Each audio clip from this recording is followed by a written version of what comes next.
નમસ્કાર દોસ્તો, સ્વાગત છે તમારું તમારી પોતાની યુટ્યુબ ચેનલ જીકે બાય એમકે સર ગુજરાતી જીકે પર।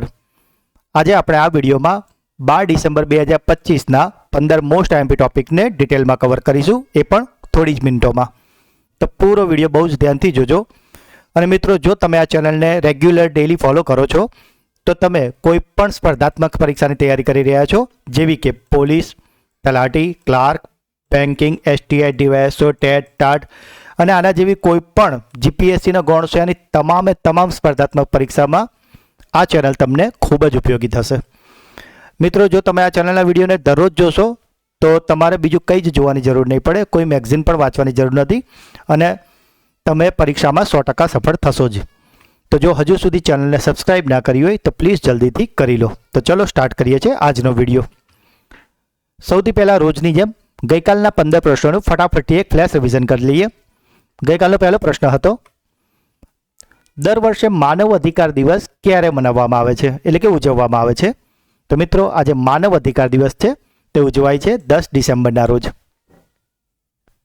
ભારતનું કયું રાજ્ય એસઆઈઆર હેઠળ મતદાર યાદીને 100% સંપૂર્ણ ડિજિટલાઇઝેશન કરનાર ભારતનું પ્રથમ રાજ્ય બન્યું છે? તો મિત્રો, આજે એસઆઈઆરની મતદાર સૂચિ છે તેને 100% ડિજિટલાઇઝેશન કરી દીધું છે રાજસ્થાને। વિશ્વનો સૌથી યુવા ફેડરેટેડ ચેસ ખેલાડી કોણ બન્યો છે? તો મિત્રો, આજે ફેડરેટેડ ચેસ ખેલાડી છે જે વિશ્વનો સૌથી નાનો છે, એટલે કે સૌથી યુવા છે, તે બની ગયો છે Sarvagya Singh Kushwaha. ISSF world cup final 2025માં ભારતે કેટલા મેડલ જીત્યા છે? તો મિત્રો, આજે આઈએસએસએફ વર્લ્ડ કપ ફાઇનલ છે જે કતરના દોહામાં યોજાઈ હતી, તેમાં ભારતે જીત્યા છે 6 પદક। ચાઈચુંગ ફેસ્ટિવલ અથવા એને ચુરાઈચુંગ ફેસ્ટિવલ પણ કહે છે, એ ક્યાં ઉજવવામાં આવ્યો? તો આજે ચુરાઈચુંગ ફેસ્ટિવલ એટલે કે ચાઈચુંગ ફેસ્ટિવલ છે એ ઉજવાય છે અસમમાં। કઈ ભારતીય પેમેન્ટ સિસ્ટમનો તાજેતરમાં આઈએમએફ દ્વારા વિશ્વની સૌથી મોટી રિયલ ટાઈમ પેમેન્ટ સિસ્ટમ તરીકે સૂચિબદ્ધ કરવામાં આવી છે? તો મિત્રો, આજે રિયલ ટાઈમ પેમેન્ટ સૂચિમાં સૂચિબદ્ધ થઈ છે તે વિશ્વની સૌથી મોટી રિયલ ટાઈમ પેમેન્ટ સિસ્ટમ બની ગઈ છે યુપીઆઈ। CII સ્પોર્ટ બિઝનેસ એવોર્ડ્સમાં કયા રાજ્યને બેસ્ટ રાજ્યનો એવોર્ડ મળ્યો છે? તો મિત્રો, આજે CII સ્પોર્ટ બિઝનેસ એવોર્ડ છે, તેમાં બેસ્ટ રાજ્યનો એવોર્ડ મળ્યો છે તમિલનાડુને। નવેમ્બર 2025માં research centre on energy and clean એરના અહેવાલ અનુસાર ભારતનું સૌથી પ્રદૂષિત શહેર કયું બન્યું હતું? તો મિત્રો, આજે રિપોર્ટ આવ્યો હતો જે નવેમ્બર 2025નો છે, તો તેમાં ભારતનું સૌથી પ્રદૂષિત શહેર બન્યું હતું ગાઝિયાબાદ। ગ્લોબલ હ્યુમન સોસાયટીના એનિમલ વેલફેર એવોર્ડના સૌથી યુવા પ્રાપ્તકર્તા કોણ બન્યા છે? તો મિત્રો, આજે એનિમલ વેલફેર એવોર્ડના સૌથી યુવા પ્રાપ્તકર્તા જે છે એ બની ગયા છે અનંત અંબાણી। કોણે તાજેતરમાં પરવા નામની એપ્લિકેશન લોન્ચ કરી છે? તો મિત્રો, આજે પરવા નામની એપ્લિકેશન છે તેને લોન્ચ કરી છે સેબીએ। યુનાઇટેડ નેશન્સ એન્વાયરમેન્ટ એસેમ્બલીનું 7મું સત્ર ક્યાં યોજાઈ રહ્યું છે? તો મિત્રો, આજે યુનાઇટેડ નેશન એન્વાયરમેન્ટનું 7મું સત્ર છે તે યોજાઈ ગયું છે કેન્યાના નેરોબીમાં। કયો દેશ ઇન્ટરનેશનલ બિગ કેટ એલાયન્સનો 19મો સભ્ય બન્યો છે? તો આજે 19મો સભ્ય છે જે બિગ કેટ એલાયન્સનો બન્યો છે તે છે રશિયા।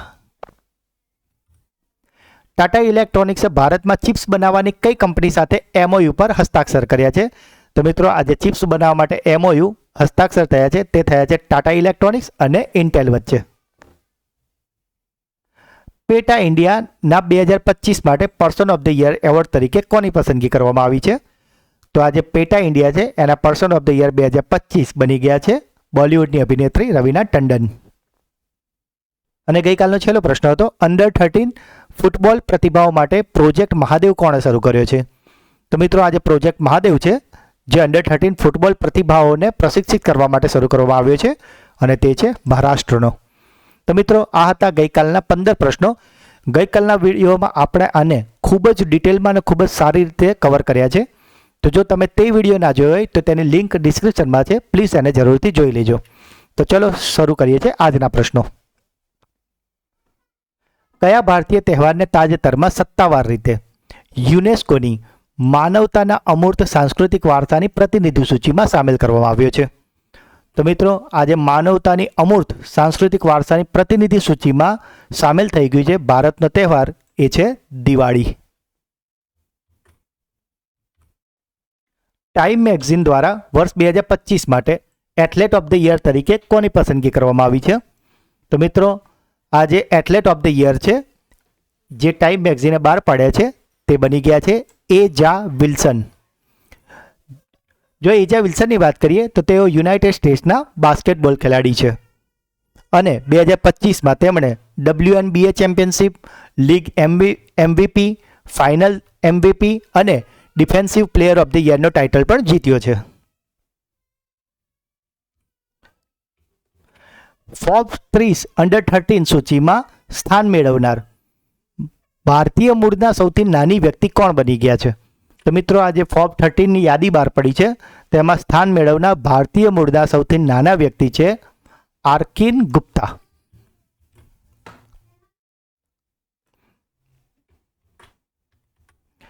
ભારત અને કયા દેશે તાજેતરમાં સબમરીન અને જહાજોની જાળવણીના સહકાર માટે MOU પર હસ્તાક્ષર કર્યા છે? તો મિત્રો આજે જહાજોની જાળવણી માટે MOU થયા છે, એ થયા છે ભારત અને બ્રાઝિલના વચ્ચે. વિશ્વના સૌથી લાંબા એરવે એટલે કે એરિયલ વોકવે માટે નવો ગિનીઝ વર્લ્ડ રેકોર્ડ કયા સ્ટેટ જગ્યા પર બન્યો છે, એટલે કે કયા રાજ્યએ બનાવ્યો છે? તો મિત્રો આજે સૌથી લાંબો એરિયલ વોકવેનો ગિનીઝ વર્લ્ડ રેકોર્ડ છે એ બનાવ્યો છે તેલંગાનાએ. આ પ્રશ્નને ડબલ સ્ટાર માર્ક કરી લેજો. 2025માં કયા ખેલાડીને Landon Donovan MLS most valuable player award એનાયત કરવામાં આવ્યો છે? તો મિત્રો આજે MLS મોસ્ટ વેલ્યુએબલ પ્લેયર છે તે બની ગયા છે લિયોનેલ મેસી.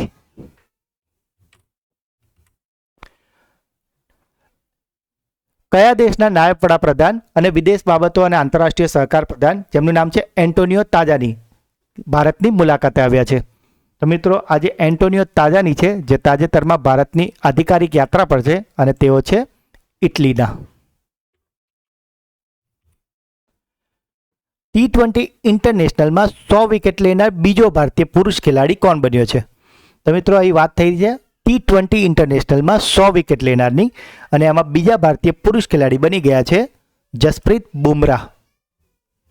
જો પ્રથમ નંબરની વાત કરીએ તો પ્રથમ નંબર પર છે અર્શદીપ સિંહ, જેમણે 69 મેચોમાં 107 વિકેટ લીધી છે, અને બીજા નંબર પર છે જસપ્રીત બુમરાહ, જેમણે 81 મેચોમાં 101 વિકેટ લીધી છે.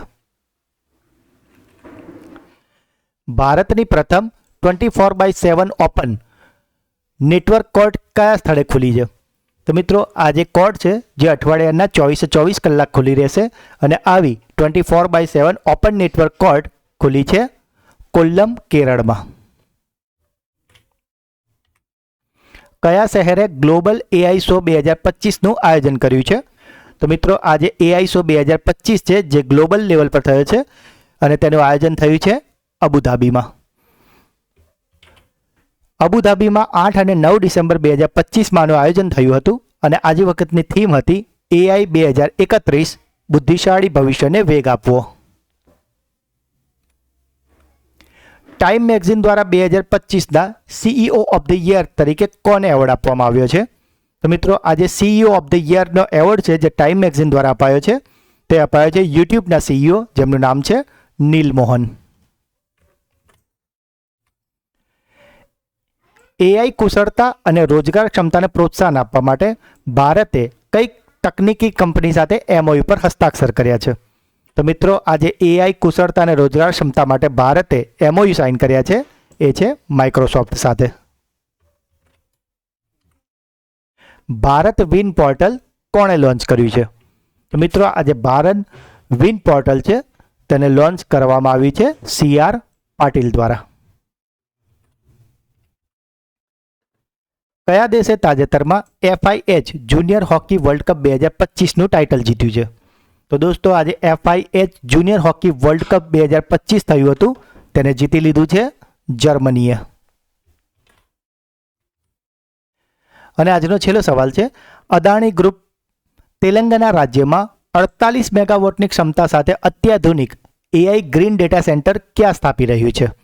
તો મિત્રો અદાણી ગ્રુપ છે એ આ 48 મેગાવોટની ક્ષમતાવાળું AI ગ્રીન ડેટા સેન્ટર જે બનાવવાનું છે તે બનાવવાનું છે તેલંગાણાના હૈદરાબાદમાં. તો મિત્રો આ હતા આજના 15 મોસ્ટ એમપી પ્રશ્નો. હવે સમય છે તમારી બ્રેઇન બૂસ્ટર ટેસ્ટનો, જેના જવાબો તમારે કોમેન્ટમાં લખવાના છે. આજનો પહેલો પ્રશ્ન છે, કયા ભારતીય તહેવારને તાજેતરમાં સત્તાવાર રીતે યુનેસ્કોની માનવતાના અમૂર્ત સાંસ્કૃતિક વારસાની પ્રતિનિધિ સૂચિમાં સામેલ કરવામાં આવ્યો છે? 2025માં કયા ખેલાડીને Landon Donovan MLS most valuable player award એનાયત કરવામાં આવ્યો છે? અને આજનો છેલ્લો સવાલ, AI કુશળતા અને રોજગાર ક્ષમતાને પ્રોત્સાહન આપવા ભારતે કઈ તકનીકી કંપની સાથે MOU પર હસ્તાક્ષર કર્યા છે? તો મિત્રો ત્રણેય પ્રશ્નોના જવાબ તમારે કોમેન્ટમાં લખવાના છે. અને જેમ અગાઉ કહ્યું તેમ તમે જો આ ચેનલના વિડીયોને દરરોજ ફોલો કરો છો તો તમે કોઈ પણ સ્પર્ધાત્મક પરીક્ષાની તૈયારી કરી રહ્યા છો તેમાં તમે નિશ્ચિત સફળ થશો જ. અને મિત્રો આ વિડીયોની PDF તમને અમારી ટેલિગ્રામ ચેનલ પરથી મળશે, જેની લિંક પણ ડિસ્ક્રિપ્શનમાં આપેલી છે, તો તે ગ્રુપને પણ જોઈન કરી લેશો. તો મિત્રો જો વિડીયો ગમ્યો હોય તો તેને લાઈક કરો. જે પણ પ્રશ્નો પૂછવામાં આવ્યા છે કે તમારો કોઈ ડાઉટ છે તો તેને કોમેન્ટ કરો. વિડીયોને વધારેમાં વધારે તમારા વોટ્સઅપ, ટેલિગ્રામ અને મિત્રોમાં શેર કરો. અને જો હજુ સુધી ચેનલને સબસ્ક્રાઈબ ના કરી હોય તો પ્લીઝ જલ્દીથી કરી લો. તો મળીએ છીએ એક નવા વિડીયોમાં. ત્યાં સુધી ભણતા રહો, આગળ વધતા રહો. જય હિન્દ, જય ભારત, જય ગુજરાત.